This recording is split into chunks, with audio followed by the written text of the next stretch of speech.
तो और मेरे भाई कैसे हो? सब बढ़िया? अगर हाँ तो वीडियो कंटिन्यू करो। तो आज हम बात करने वाले एक ऐसे विलन की जो सिर्फ ताकतवर नहीं बल्कि खतरनाक और मास्टरमाइंड भी है, डॉक्टर डूम। तो चलिए शुरू करते हैं और जानते हैं कि डॉक्टर डूम क्यों मार्वल का सबसे डेंजरस विलन है। सबसे पहले डॉक्टर डूम सिर्फ एक विलन नहीं, वो एक ब्रिलियंट साइंटिस्ट और सॉर्सरर भी है।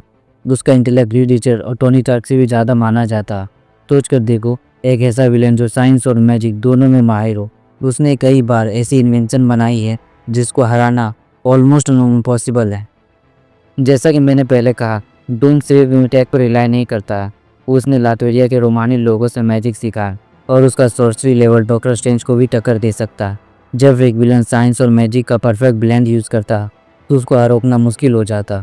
डूम का ईगो, उसकी इच्छा शक्ति, उसकी सबसे बड़ी स्ट्रेंथ और वीकनेस दोनों है।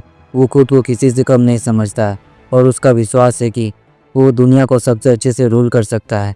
इसी वजह से वो कभी हार नहीं मानता है और हमेशा एक नई प्लान के साथ वापस आता है जो उसके पास्ट को जख्म को छुपाता है। दूसरे विलन्स की तरह डूम सिर्फ तबाही मचाने के लिए नहीं निकलता है। वो लातविया का क्रूर मोनार्च है, जिसका मतलब है कि उसके पास पूरी आर्मी, रिसोर्सेज और एक नेशंस की पावर है। वो अपनी कंट्री का शानदार तरीके से चलाता है और अपने लोगों का भला भी चाहता। ये उसको एक पॉलिटिकल पावर भी देता है जो उसे और ज़्यादा डेंजरस बनाता है। फैंटास्टिक और खासकर रिचर्ड के खिलाफ उसकी पर्सनल दुश्मनी है और ये बात उसे और भी ज़्यादा ऑब्सेसिव बना देती है।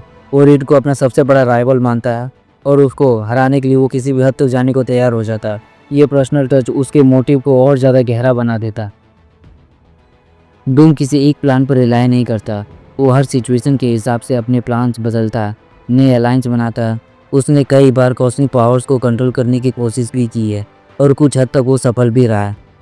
तो दोस्तों, डॉक्टर डूम सिर्फ एक विलन नहीं है, वो एक फोर्स ऑफ नेचर है। उसका इंटेलेक्ट, मैजिक, विल पावर और पॉलिटिकल स्टेटस उसको मार्वल का सबसे खतरनाक विलन बनाता है। वो सिर्फ हीरोज़ को नहीं बल्कि पूरी दुनिया को चैलेंज करता है।